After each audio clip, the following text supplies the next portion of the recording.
एक बार फिर से स्वागत है आपका हमारे YouTube चैनल दुर्वाम इंजीनियरिंग ट्यूटोरियल्स में। देखिए बच्चों, इस लेक्चर में हम आपको बताने वाले हैं एस्टिमेशन ऑफ आउटडोर सब स्टेशंस के बारे में। तो ये जो फाइनल ईयर में बच्चे पढ़ रहे हैं, मतलब जो इलेक्ट्रिकल फाइनल ईयर में हैं, इलेक्ट्रिकल सेकेंड ईयर में है, उनका एक सब्जेक्ट है EDD, उसी का ये लास्ट चैप्टर का वीडियो है। और लास्ट चैप्टर में लास्ट टॉपिक चल रहा है ये। तो इस पे मैं क्वेश्चन पिछले करवा चुका हूँ इंडोर टाइप सब स्टेशन का। अगर आप नहीं देखे हैं तो आपके एग्जामिनेशन के दृष्टि से बहुत ही इंपॉर्टेंट है, वो आप ज़रूर देखिए। उसके बाद इसको देखिएगा, यहाँ पे हम करवाने वाले हैं क्वेश्चंस को। तो लेट्स स्टार्ट। क्वेश्चन है, एक ग्रामीण क्षेत्र को विद्युत आपूर्ति करने हेतु 100 kVA 11/0.4 kV 3 फेज 50 हर्ट्ज पोल माउंटेड सब स्टेशन को लगाया जाना है। इसके लिए आपको बताना है आवश्यक सामग्री की सूची बनाना है, उसके साथ में सामग्री के मूल्य का एस्टिमेट बनाना है। ठीक है। दूसरा है टोटल प्रोजेक्ट कॉस्ट निकालना है, मतलब फाइनली कॉस्टिंग क्या आएगी, लेबर कॉस्ट वगैरह मिला के वो आपको निकाल के बताना है। तो आगे चलते हैं। अब करेंगे क्या, पूर्वानुमान करेंगे कि कौन सा पोल माउंटेड सब स्टेशन बनाना है, तो भाई उसके लिए कितने पोल लगेंगे और यह कितनी दूरी पे है निर्वतमान लाइन से, और सब स्टेशन से कितना आउटपुट लिया जाएगा, ये सभी चीज़ें आप मानेंगे। तो पहला चीज़ आप क्या बताओगे, सब स्टेशन डबल पोल पर RCC वाले पोल पे लगाया जाएगा। दूसरा आप एजम्पशन करोगे कि यह निर्वतमान लाइन से 20 मीटर की दूरी पर स्थित है। तीसरा आप मानोगे कि सब स्टेशन से 50 kVA की 2 आउटपुट दिए जाएंगे, क्योंकि सब स्टेशन की कैपेसिटी कितनी है, 100 kVA की है। क्लियर। तो यहाँ से 2 आउटपुट दिए जाएंगे। चलिए, इसके बाद में to find the HT and LT line current, ये क्यों निकालेंगे, क्योंकि यहाँ से ST साइड में कितने एम्पियर का फ्यूज लगाना है और उस साइड में जो इंसुलेटर लगेंगे, पोस्ट इंसुलेटर लगेंगे, ये सभी चीज़ें की रेटिंग क्या होगी उसके आधार पे हम डिसाइड करते हैं। LT साइड में करंट निकालने का मतलब ये होता है कि डिस्ट्रीब्यूटर केबल की साइज़ कितनी होगी। क्लियर। अगर आप इसको निकालोगे तभी बता पाओगे कि कंडक्टर की साइज़ कितना, जो कंडक्टर की साइज़ होगी ST साइड में वो कितनी होगी और LT साइड में केबल की साइज़ कितनी होगी। तो उसके लिए क्या करना होता है, सब स्टेशन का टोटल लोड कितना है। यहाँ पे सब स्टेशन का टोटल लोड है 100 kVA का। ठीक है, कितना है, 100 kVA। अब 100 kVA है तो ST साइड का हमें करंट निकालना है। तो इसके लिए आप क्या करोगे, ST साइड में विद्युत धारा निकालने के लिए यहाँ पे देख रहे हो ये kVA है। आपको मान लीजिए फार्मूला नहीं याद है तो आप कैसे करोगे, kVA मतलब किलो वोल्ट एम्पियर निकालना है। सिंपल सी बात यहाँ से आपको दिमाग में क्लिक होना चाहिए कि हमारे पास में किलो वोल्ट है और एम्पियर निकालना है। तो हमें क्या करना होगा, ST साइड में विद्युत धारा निकालने के लिए जो पावर है उसमें भाग करना होगा वोल्टेज से। साथ में 3 फेज है तो √3 से मल्टीप्लाई कर लेना है। नहीं तो फार्मूला होता है, फार्मूला क्या होता है, P बराबर √3V × I। थोड़ा मिटा के फिर से लिखते हैं, हाँ, P = √3VI। ये अपेरेंट पावर होती है। यहाँ पे अपेरेंट पावर दी गई है। अगर आपको एक्टिव पावर दी जाती है तो उसके लिए भी फार्मूला था, यहाँ पे cos⁡ बढ़ जाता। यहाँ से करंट निकालना है, करंट की वैल्यू निकालने के लिए आप क्या करोगे, इधर लाओगे ये वैल्यू √3V। अब क्लियरली यहाँ से करंट फाइंड आउट हो जाएगी। 5.25 एम्पियर ही आएगी ST साइड में करंट। LT साइड में जो करंट निकालना है उसके लिए वोल्टेज की वैल्यू चेंज हो जाएगी, वो 0.4 kV हो जाएगी।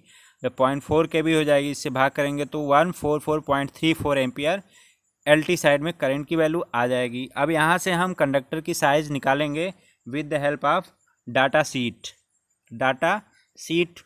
आपको ले लेनी चाहिए, अगर नहीं है तो आपके बुक में दिया गया है टेबल के अकॉर्डिंग में। तो वो टेबल आप अपने कॉपी पे कहीं पे नोट कर लीजिए, आप प्रिंट आउट ले जा सकते हैं एग्जामिनेशन में। ओके। अब इसके बाद में मटेरियल लिस्ट एंड एस्टिमेशन, जो मटेरियल लगेंगे वो कौन कौन से मटेरियल होंगे, उसका क्या एस्टिमेट होगा, कितना मूल्य है, मूल्य आप अपने हिसाब से अपडेट कर सकते हैं, क्योंकि ये मेरे अकॉर्डिंग है, आपके हिसाब से, आपके एरिया के हिसाब से, और आप महानगर नगर कहाँ पे हैं, कहाँ पे लगाना है, तो उसके हिसाब से आप अपडेट करके बनाएंगे। ओके। तो एक टेबल इस तरह बनाएंगे जिसमें क्रम संख्या, सामग्री का नाम, विवरण, आवश्यक सामग्री, मात्रा और इकाई, दर कितना है मतलब रुपया पैसा, जैसे 12 रुपया प्रति दर्जन केला खरीदते हो आप, अब ऐसा इतना में नहीं मिलेगा लेकिन मैं वैसे बता रहा हूँ। उसी तरह से सामग्री का होता है। और मूल्य कितना है, ठीक है। और रिमार्क, क्यों आप खरीद रहे हो, क्या ज़रूरत है इसकी, वो यहाँ पर टिप्पणी में लिखते हैं। मतलब टिप्पणी करते होंगे आप किसी के ऊपर भी, वैसे समझ लीजिए। तो टिप्पणी यहाँ भी करना है, तो वो अपने हिसाब से एडजस्ट कर लीजिए। चलिए, तो यहाँ पे सबसे पहले हम लिखेंगे 9 मीटर लंबी जो होंगे वो आरसीसी पोल होंगे, आरसीसी पोल होंगे, ये पीसीसी नहीं रहेगा। क्लियर। आरसीसी पोल यूज करेंगे। उसकी संख्या कितनी होगी, 2 होगी। क्यों, क्योंकि हमें क्या करना है, ट्रांसफार्मर को इस पोल के ऊपर लगाने हैं। अब इसके ऊपर मैं वीडियो बना चुका हूँ पोल माउंटेड सब स्टेशन पर, उसको आप जाके देख लीजिएगा। यहाँ ट्रांसफार्मर रखा रहता है। अब इसकी जो दर है, मतलब कितना रुपए प्रति पोल मिलेगा, 750 रुपये है, गुणा कर लीजिएगा 1500। 11 kV डिस्क इंसुलेटर लगेगा फिटिंग सहित, मतलब फिटिंग सहित का मतलब उसका जो क्रैम्प आएगा, स्क्रू आएगा, पूरी चीज़ों के साथ में, वो आता है आपका 70 रुपये। नेक्स्ट 11 kV TPMO स्विच लगेगा 100 एम्पियर का, उसके साथ में पूरी फिटिंग्स रहेंगी। अब TPMO स्विच कैसा दिखता है, कैसा होता है, इसका वीडियो मैं बनाया हूँ, आप उसको जाके देखिए और वहाँ से आपको क्लियरली समझ में आ जाएगा। वो पूरी फिटिंग सहित होता है। थोड़ा सा मैं यहाँ बता ही देता हूँ आपको। ये ऐसे रहता है, यहाँ पे पोस्ट इंसुलेटर लगे रहते हैं, 3 यहाँ पे लगे रहता है, और ऊपर रहता है यहाँ पे नाइफ स्विच रहती है ऐसे, और ये इधर पोल के ऊपर ऐसे लगे रहता है। जब हमें लाइन को ब्रेक करना होता है, मतलब जो आउटपुट साइड है वहाँ पे सप्लाई बंद करनी होती है, तो हम यहाँ से TPMO स्विच को ऑफ कर देते हैं। क्लियर। नेक्स्ट है हाई वोल्टेज फ्यूज सेट।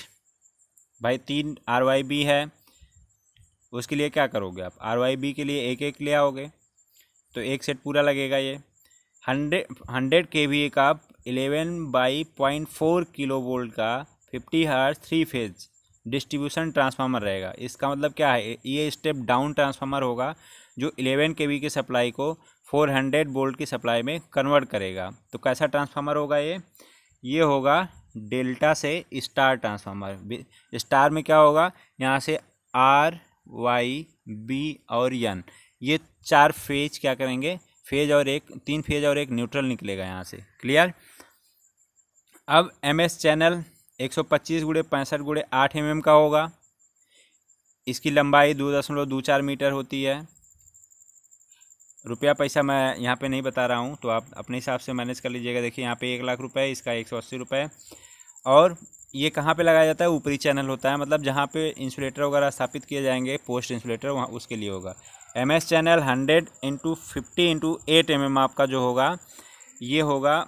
ये फ्यूज आधार, थोड़ा फ्यूज आधार जो लगता है, मतलब ये वाला ऐसे जो इंसुलेटर लगा, इसके ऊपर एक इंसुलेटर ऐसे लगा होता है, तो यहाँ पे फ्यूज लगता है, उसके लिए लगेगा ये MS चैनल। उसके बाद में ट्रांसफार्मर के लिए MS चैनल थोड़ा तगड़ा लगना चाहिए। अब तगड़ा कौन सा होगा, 75x75x8 mm माप का होगा। ये 4 मीटर लंबा होगा, और 60 रुपये प्रति मीटर के हिसाब से मिल जाएगा आपको। ये महंगा भी मिल सकता है। उसके बाद में पोल क्लैंप होंगे।